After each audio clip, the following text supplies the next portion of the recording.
Hey guys, it's Monday Tech Tip Q&A and welcome. I'm going to wait for everyone to get here.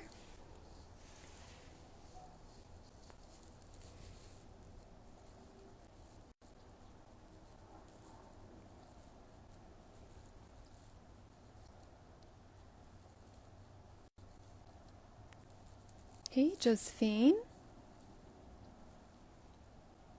I'm so glad you can be here with us today. How are you doing?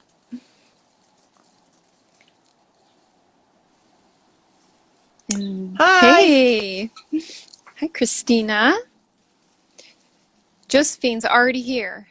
She Hey, jumped in. Josephine. So welcome. It is the third Monday and I'm Sarah Walworth. I'm a tech editor. I'm Christina McGrath. I'm a knitting tech editor. And we are here to answer your questions about tech editing, pattern writing, and any other questions that you might have for a tech editor. So feel free to pop them into the comments below and ask us anything. We're here. Hi, Ruth. Hi, Patty. Hi, Simone.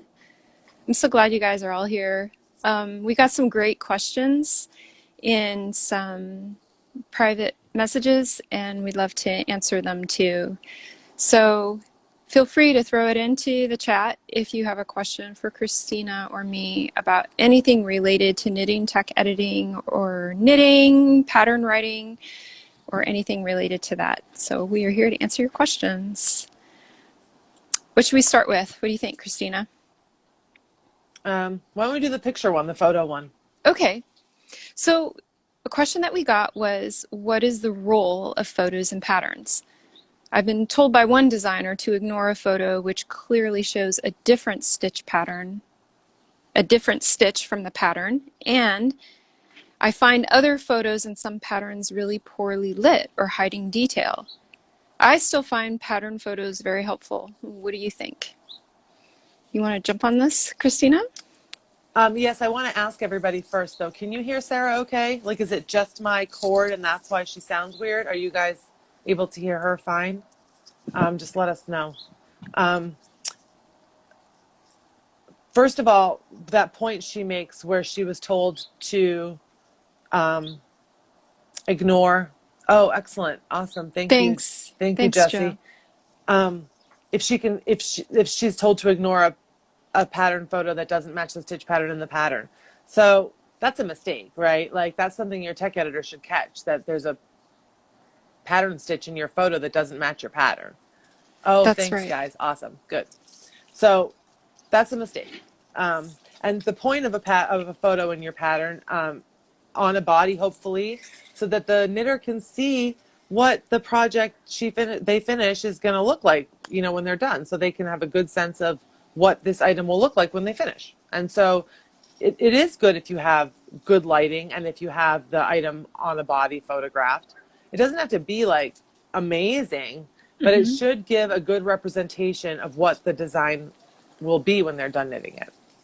Exactly. So photos give your knitter a visual representation of what the sample looks like on a body or even laid flat if it needs be. Um, but it also gives the knitter a goal. So this is what I'm making. This is what it's going to look like. And I would highly recommend, if you are doing any photos in your patterns, that you don't include just one, that you also include some photos that have some detail. So not just a whole photo of just one of just the item itself from the front. Maybe you want to show the back. Maybe you want to show the stitch detail on the band, or maybe you want to show the lace detail in the shawl. And this also allows the knitter to match up what they have on their needles with what you see it's going to look like. Now, in the tech editing stance, like in the tech editing process, you should send photos to your tech editor. It doesn't have to be the ones that you include in the pattern, but it should be the ones that your tech editor can check the sample, that the pattern actually will make the sample. So, Yes, like, please. I mean, I love a laid flat photo of yes. whatever it is. I don't even care what kind of item it is, because you really want to make sure that that photo is what the pattern is, that Hmm. it's really correct. So I follow along the photo to make sure that it's right. And so, like, it doesn't have to be fancy special, but it Hmm. should be accurate representation of the item. So I'm just going to take a break here because Jesse wants to know what that sweater is you're wearing, Sarah. Hi, Jesse. Thanks for your question. It's Emma by Coco Knits, except I added a giant garter stitch collar because I like to do this with it. So that's, and I did, I knit the Emma because my daughter's name is Emma and I was intrigued by it. So, yeah, that's what makes it. Because the sweater itself doesn't fit super great, because it's a bulky sweater, and it's just a square, a rectangle sweater. But the collar is excellent, and it has fabric pockets here, which is kind of Oh, cool. pockets. I love that. Pockets. I think every sweater needs pockets, but Seriously. that's my own little preference. I love the pockets. So back to photos. Use the photos to give your knitters the information that they need to follow along, to make it work, make what is on their needles match what the sample is, and give them the detail. Don't take a picture from like 20 feet away and throw it Right. in the pattern. That's not going to help the knitter. Don't obscure the details by the way that the model is standing or her hair or another accessory. Make sure that you show it in a way that gives the knitter the information that they need. Now, the other thing I would say is when you are advertising your pattern, you can put tons of photos into your web page for the pattern or onto your Ravelry project page, your pattern page. You don't have to include all of those in the pattern. A lot of designers also just make like a photo section of their pattern. They don't put it in with the written instructions. They might put it at the end or at the beginning of the pattern so that the knitter can visually see all the pictures and pull them up on the PDF, but they don't have to print them all. So that's what I suggest doing for I would just keep in formatting. mind that the photos in your patterns, you want them to be the best representation of the item so that the person knows what the knitter knows what they're going to get. But they Hmm. also, like Sarah said, these detail sections or things that are important elements, they can help as also they can also be a guide for your knitter. If they're Hmm. not sure of something, they can check the picture, Hmm. and that can be helpful too. So, and definitely send pictures to your tech editor, even if they're not gorgeous. Just so they're the pictures of the thing that are clearly visible, so that your tech editor can make sure that the sample matches the pattern. All right, so we got a Um, question. Creating DK, where to put the pictures? How many is a teaser and how to place them in the pattern on the text or on a separate page? So I already answered a little bit of that. That's correct. Really, it's up to you. Think about how would you use the pattern if you were a knitter, using the pattern. If you're only going to be using it digitally, you may just want to keep them. You may want to intersperse some detail photos in the sections that it applies to, like for instance, a picture of the lace next to the lace chart. But for the most part, you don't have to put the patterns in one place. It's really up to you in your formatting, and that's something you can also ask your testers when you do test knit. Definitely ask your knitters, what do you use? Poll them, get some feedback from them, and find out what they would prefer too, because sometimes that can be very valuable information.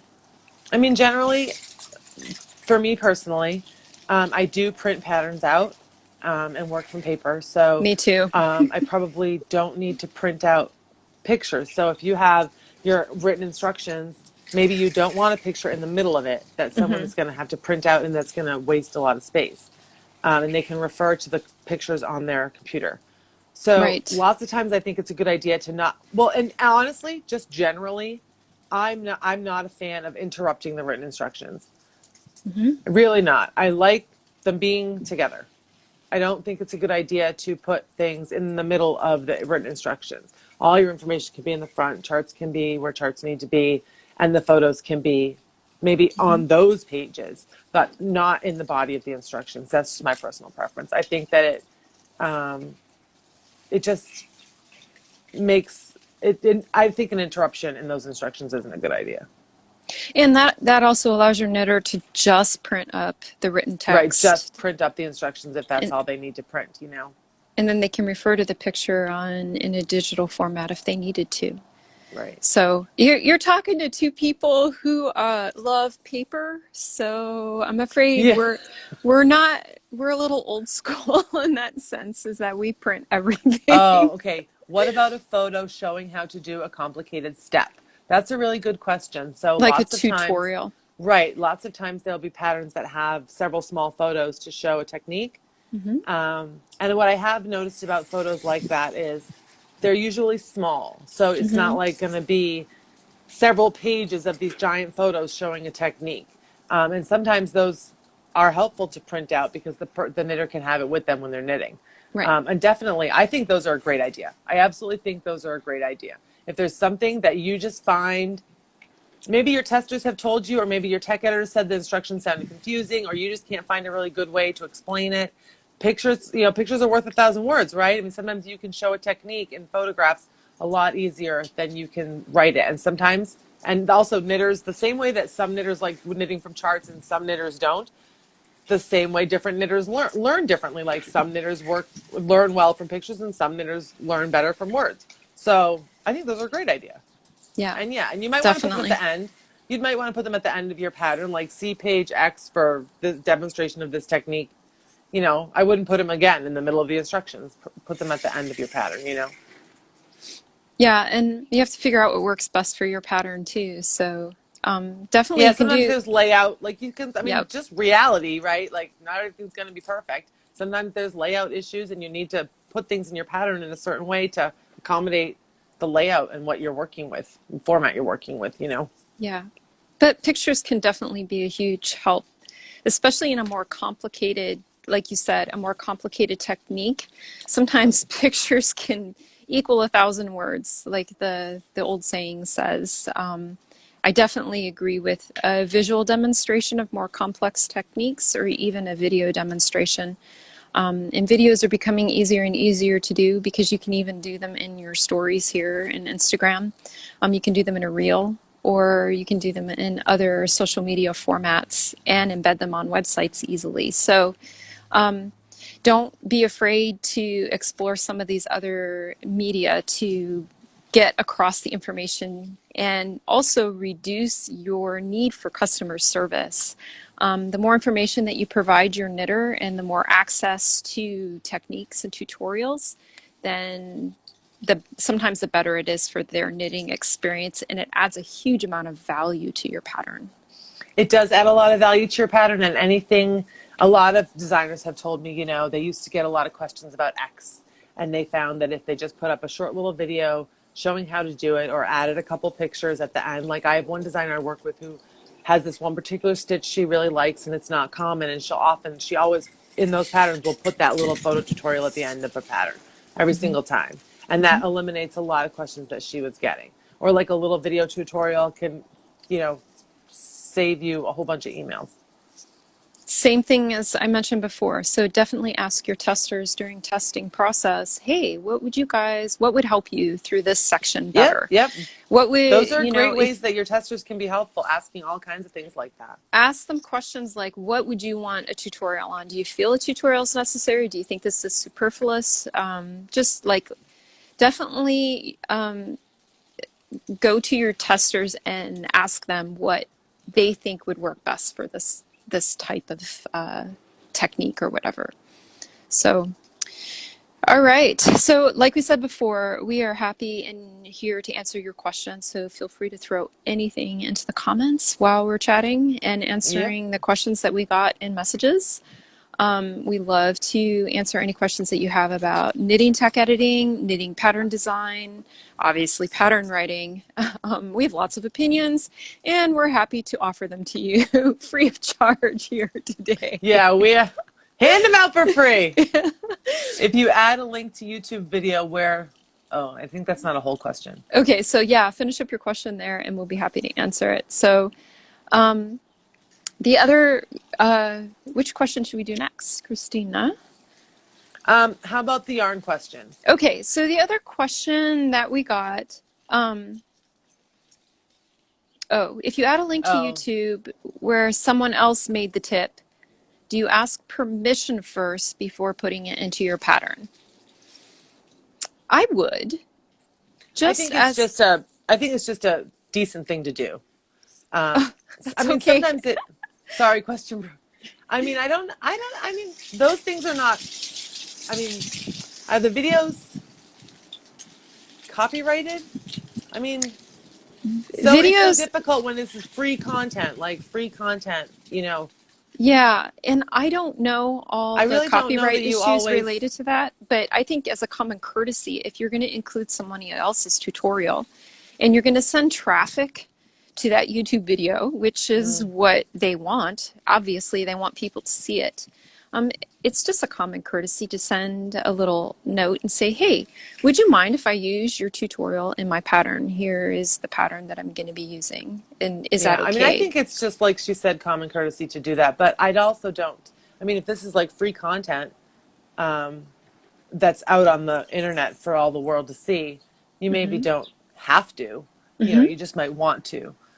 Very Pink Knits is very generous about allowing use of her videos. I send her a copy of the finished pattern as a thank you.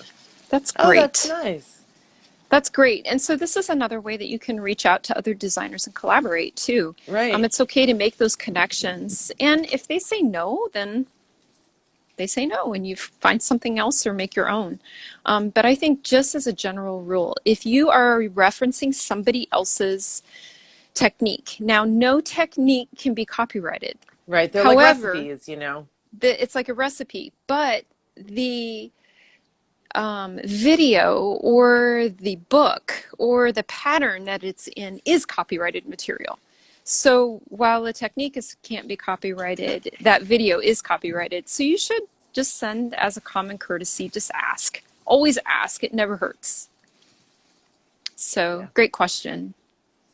So the other question, we have two more questions to cover. Feel free to add more into the comments if you have any.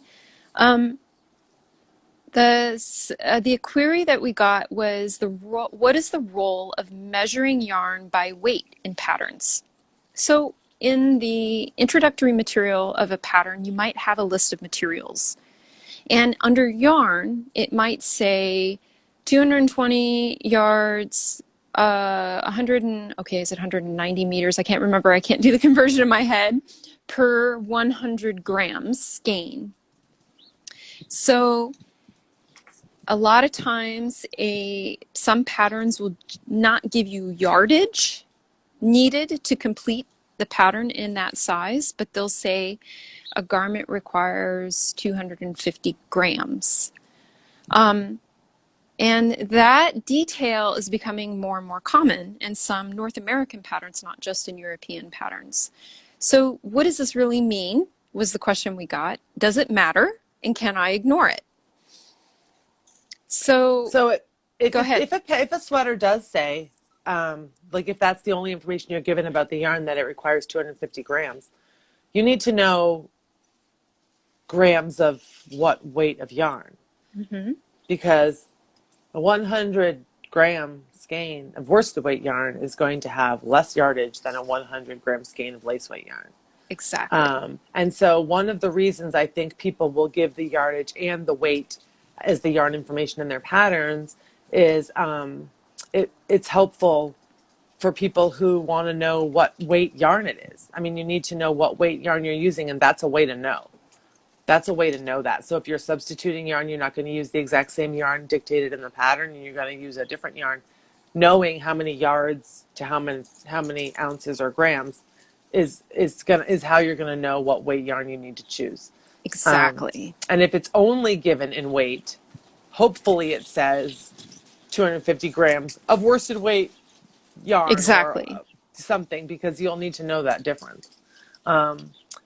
Our short row Oh, choice just by preference, for example, German instead of Japanese, or are specific types better for tasks, say one for shawls and one?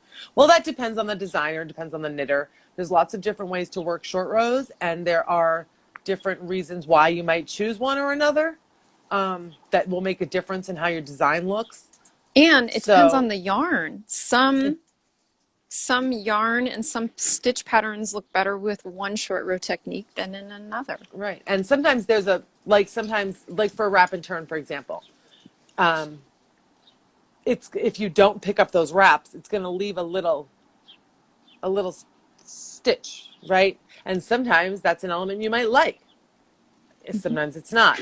The way the short rows come out looking might be a designer choice because they prefer the look of it.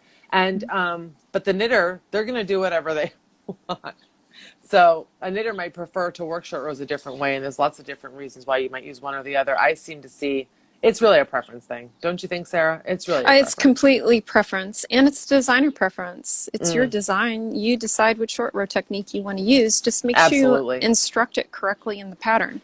Hmm. So if you're giving instructions for a German short row, then make sure you tell the knitter that they're going to turn first before they perform the double stitch.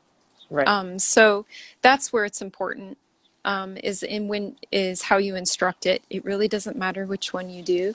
The They really, instructions do need to be correct, though, because the number of mm-hmm, stitches will be different depending on which short row style you're working. yep, So exactly. make sure it's This, clear what style of short row needs to be done before they get into the numbers. and just make sure it's clear. And it's, if a knitter chooses when they're knitting your pattern to use a different method, that's totally okay. It doesn't matter in that sense, because it will probably also depend on the kind of yarn that they use, as to how a short row appears or doesn't appear. So preference, it's definitely just preference, and it's all okay. All right, the last question that we got was, if a designer wants to do the grading themselves, can a tech editor just check the math? Or is it a bad idea for a designer to do all their own grading? So let's define some terms here first. Yeah, Uh, good idea. um, Grading is taking the sample size of the design, like the first size that was knit that the pattern's based on, and then doing all the calculations and all the written instructions for the knitter to be able to knit that sample in any size that you decide to offer. So grading is sizing. It's changing from one size to multiple sizes in the pattern. So what do you think? You want to jump in? So I'm a tech editor, right? So I'm a knitting tech editor. I don't offer grading services. So all, 90% of the patterns I edit have been graded by the designers themselves. That Mm-hmm. last 10% has been graded by a professional grader or tech editor who offers grading, and I am checking that grade for that grader or tech editor, and their grading or somebody else's design. So I mostly work with designers who grade their own patterns, and it's either way is fine, right? If you Exactly. want to grade your own patterns, fantastic. And your tech editor will be able to check the grade to make sure that the sizing is correct and that your ease is applied correctly, to make sure that the fit is good. And if you don't feel comfortable grading, or it's something you don't know how to do, there are people who you can hire to do that for you. And yes, and if you do your own grading, yes, the tech editor will check all Mm-hmm. those things that apply, relate to the grading. And if you don't want to grade it or can't grade it, there are people who you can hire to grade your pattern. And I think that if you're going to hire someone to grade your pattern, anything that is important to you about the design, you need to tell them, because there's a lot of creative design work that happens in the grading process. Like while a designer is grading their pattern, they're making decisions the whole time about fit. They're making decisions about how they want the neck to be, the arm to be, the sleeve to be, everything to be. right? And they have to make subtle changes to the numbers for each size to get that fit that they want and make sure that ease is applied correctly.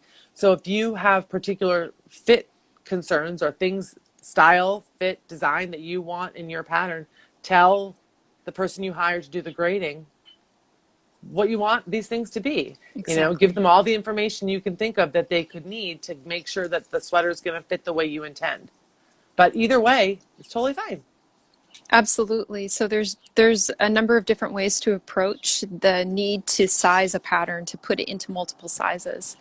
Now, I offer the service of grading. So, I tech edit people's patterns and check their grading. We like check the math of it, but I also can grade a pattern. So, if a designer doesn't feel like they have enough skills to do it, they can send it to me and I will make it into multiple sizes. But to get there, I have to get my whole head into their design process.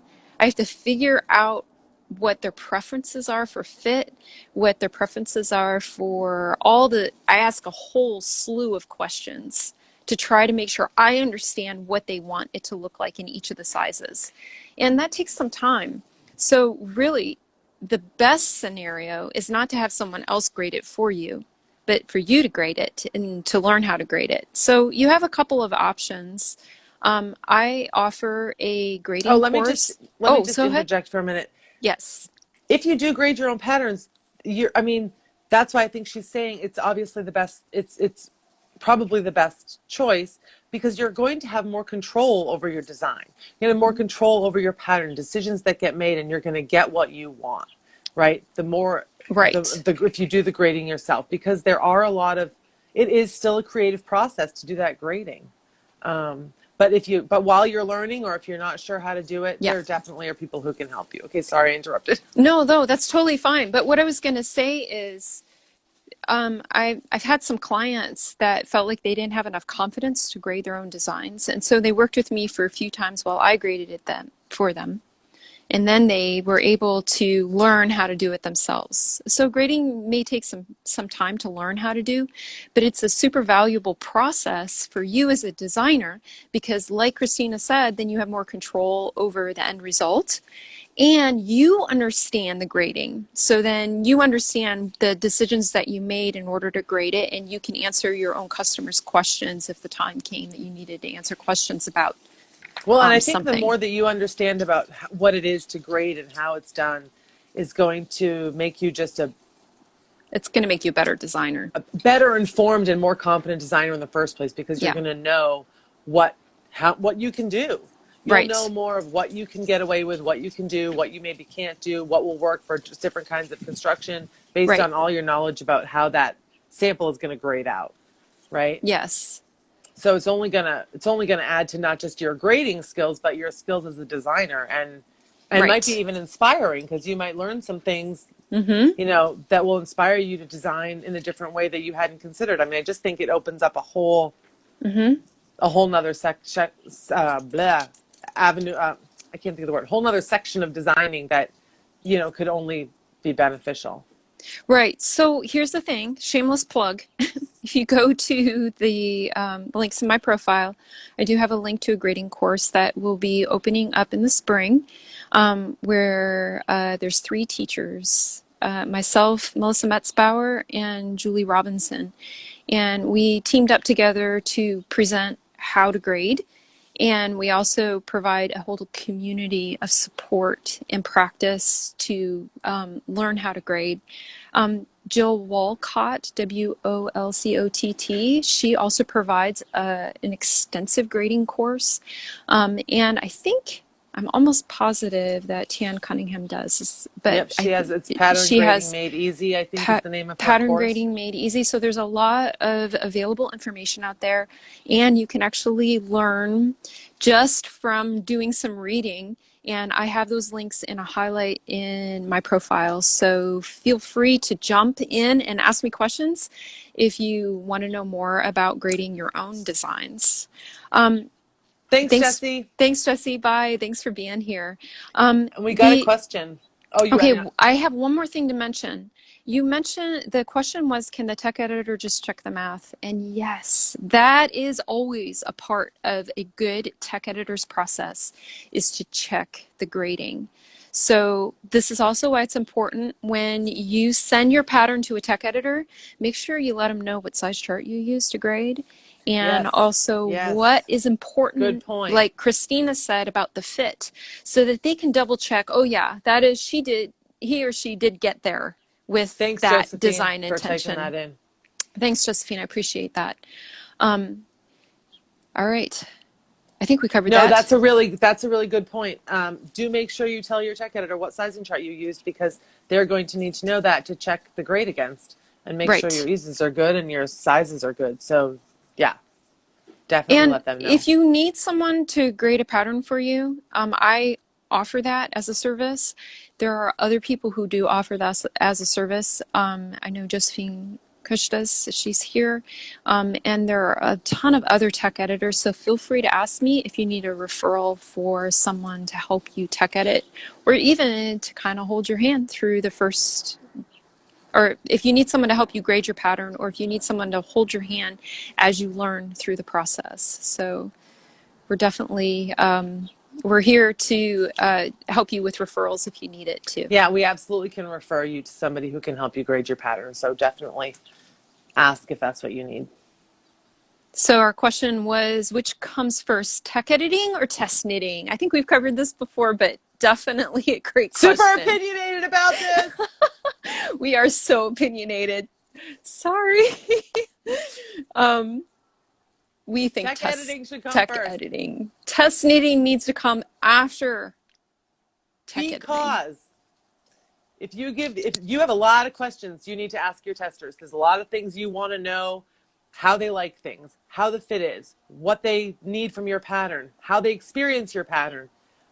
There's a lot of things they can help you with. And if you give them a bad pattern full of errors, they're going to have to weed through all of that and not, be able to be focused on the questions you have for them. That's You right. always, I think, always want to give your testers the best pattern you can with, as few mistakes as possible, so that it's the best that pattern can be. So they're working from good material to be able to address all the things that, the testing is for. Now, I realize lots of testers are going to be able to catch errors, but keep in mind, a tester's only working one size, right?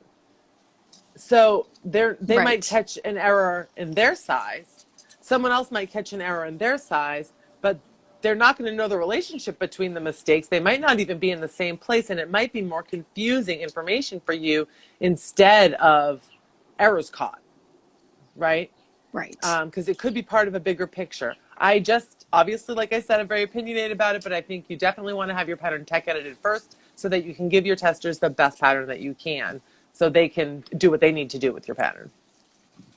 And if your testers are volunteering to knit your pattern as a preview and to help you like decide fit or to decide what if the pattern works for them or not, they're volunteering. Do not Right. require them to find errors for you. That should be something that someone gets paid for. It's a skill. Tech editing requires a lot of practice, some training, and also requires a certain kind of experience in the knitting realm. And it's better to have someone who has some experience tech editing, because they'll be able to see things that a test knitter won't look for or won't even know to look for. And they're going to be looking at the pattern as a whole, as Exactly. like globally. And they're going to be looking at consistency. They're going to be looking at whether or not your numbers are correct across the board, how they're related to each other. And all of this can be done ahead of time so that you give your testers the best pattern that you can, and then the testers can actually find things that a tech editor wouldn't because they're working it on the needles.